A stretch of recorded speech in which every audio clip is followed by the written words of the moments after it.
question, et je pense que ce que je vais dire là-dessus fera à la fois écho à ce qui a été dit, notamment par mesdames Bélim et Nadi, prendra aussi peut-être un petit peu le contre-pied, si j'ose. Vous m'en pardonnerez par avance.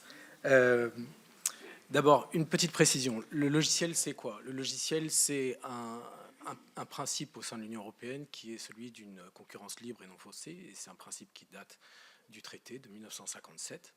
Et c'est un droit qui repose sur deux pattes.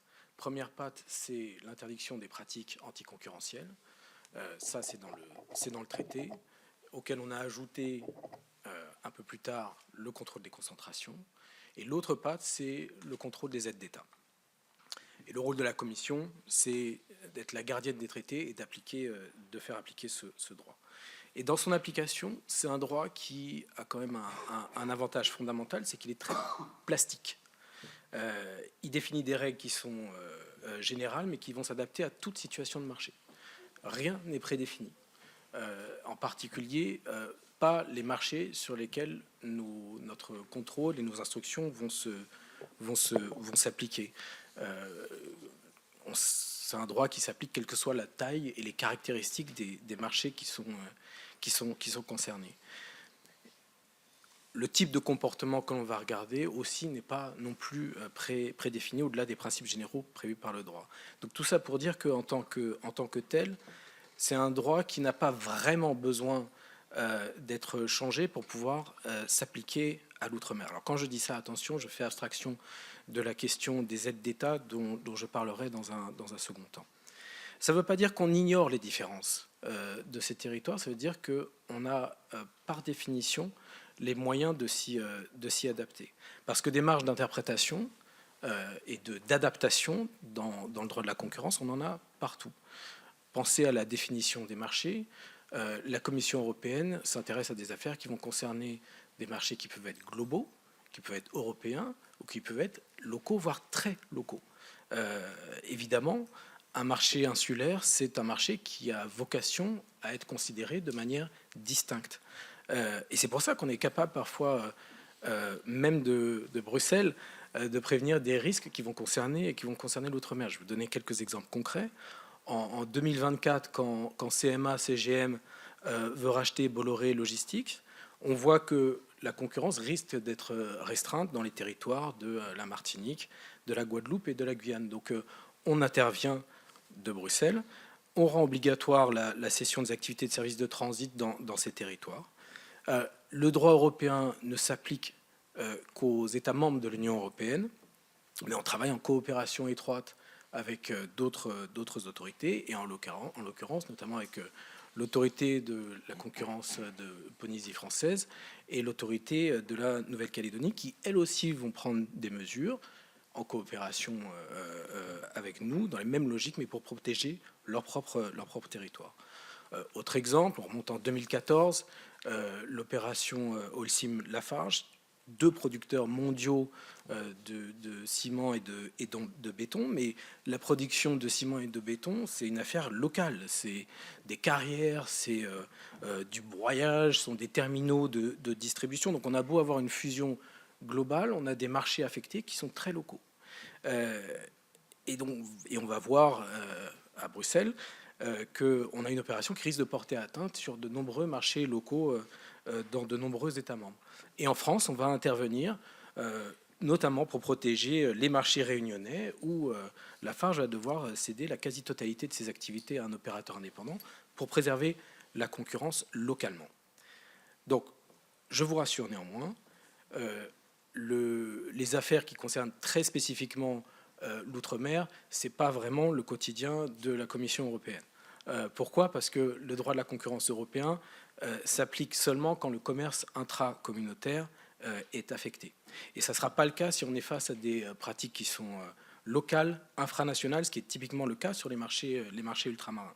Donc ces pratiques vont plutôt ressortir de la compétence de l'autorité de la concurrence qui va, elle, pouvoir appliquer le droit national. Mais c'est un droit qui est très, très similaire. Ce que j'essaie de dire, c'est que par sa plasticité, le droit de la concurrence est aussi bien adapté à de très grands territoires comme celui de l'Union européenne qu'à des territoires beaucoup plus étroits, comme les marchés ultramarins.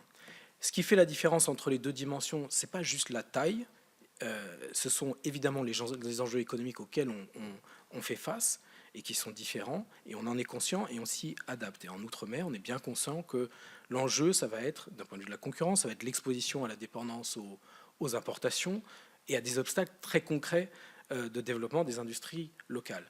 Mais précisément, l'application des règles de concurrence sur ces territoires joue un rôle qui est important pour atténuer leur vulnérabilité. On a un rôle qui va consister à empêcher que les opérateurs qui ont des pouvoirs, peuvent avoir un pouvoir de marché, créer des obstacles qui seront artificiels à la concurrence au détriment des consommateurs, par exemple en retardant l'entrée de concurrents ou leur développement sur un territoire par des comportements anticoncurrentiels. Donc à partir du moment où vous avez une activité économique qui est libre, dans une économie insulaire, la politique de concurrence est une alliée naturelle, puisqu'elle va s'assurer concrètement que ces marchés restent à la fois accessibles et compétitifs. Alors ça, c'est plutôt c'est la première patte, si je puis dire, de la politique de concurrence européenne. Et il y a une deuxième patte qui est le contrôle des aides d'État. Et le contrôle des aides d'État, c'est un peu différent. C'est quelque chose qui est déjà très adapté à la situation particulière des Outre-mer. Mais pour vous donner une information précise, il faut que je distingue les territoires qui sont soumis au droit européen de la concurrence, donc ça va être les départements et régions d'outre-mer, des territoires comme la Nouvelle-Calédonie, la Polynésie française ou Mayotte, qui eux, vont plutôt ressortir de la décision d'association à l'Union européenne des pays et territoires d'outre-mer de 2021. Donc d'abord, droit de la concurrence européen, je rappelle que le traité comporte un article, qui est l'article 349, qui impose de prendre en considération l'éloignement, l'insularité et la faible superficie des territoires ultramarins. Donc en pratique, on a prévu des flexibilités dans pratiquement tous les textes applicables. Vous prenez la définition de la notion d'aide d'État. Une mesure de soutien qui n'affecte pas les échanges entre États membres, ça n'est pas une aide d'État soumise aux dispositions du traité. Et on a quantité de cas dans lesquels on a considéré qu'une mesure de soutien qui ne produit ses effets qu'à un échelon purement local n'affectait pas les échanges entre États membres et ne constituait donc pas une aide d'État au sens du traité et donc pas soumise au contrôle de la Commission européenne. Et on comprend facilement comment ce raisonnement va s'appliquer au territoire d'outre-mer. Mais admettons qu'on soit face à une mesure de soutien au territoire ultramarin qui remplirait les conditions de caractérisation d'une aide d'État au sens du droit européen. Alors on a des règles de compatibilité qui sont adaptées à leur situation particulière. Et je pense en particulier aux aides à finalité régionale, qui visent spécifiquement la situation des entreprises ultramarines. Et là, on a des lignes directrices qui s'appliquent et qui prévoient que tous les coûts additionnels encourus par les entreprises situées en Outre-mer, par rapport à la situation en Hexagone, tous ces coûts peuvent être compensés par l'État sans aucune limite. On couvre avec ça les problèmes qui sont liés aux plus faibles économies d'échelle, les problèmes qui sont liés aux difficultés d'amortissement dues à l'étroitesse des marchés, l'absence de certains métiers spécialisés en Outre-mer ou des coûts supplémentaires de transport ou de maintenance. Tout ça peut être couvert. Et c'est l'application de cette règle qui fait que, précisément, Madame Nadi parlait du régime de l'octroi de mer. C'est un régime qui est régulièrement notifié par la France à la Commission et régulièrement approuvé par la Commission européenne. Et on a aussi des régimes approuvés qui sont plus sectoriels, comme le soutien à la production du rhum ou le soutien à certains investissements productifs ou relatifs au logement en Outre-mer. Et on a, en plus de ça, d'autres lignes directrices sectorielles ou des règlements d'exemption par catégorie qui prennent aussi en compte la situation particulière des territoires d'outre-mer. Ces textes, généralement, prévoient un bonus. Ce qu'on appelle un bonus, c'est une intensité d'aide plus élevée, donc une capacité de l'aide de couvrir plus de coûts que dans une situation différente. Et on prévoit ces bonus quand l'investissement ou l'activité qui va être concernée par l'aide se situe dans un territoire ultramarin. Et puis on a la question des services.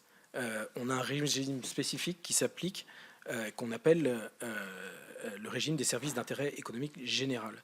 Le droit européen autorise l'État à compenser intégralement les opérateurs qui sont chargés de tels services pour les surcoûts qui en résultent.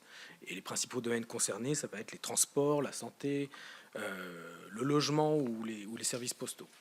Donc, en droit de la concurrence européen, vous avez un paysage juridique qui est déjà très adapté à la situation de l'outre-mer. Après, si on passe aux pays et territoires d'outre-mer où les règles du traité sur les aides d'État ne sont pas directement applicables, donc dans ces territoires, c'est la décision d'association qui s'applique. Elle prévoit un principe de transparence.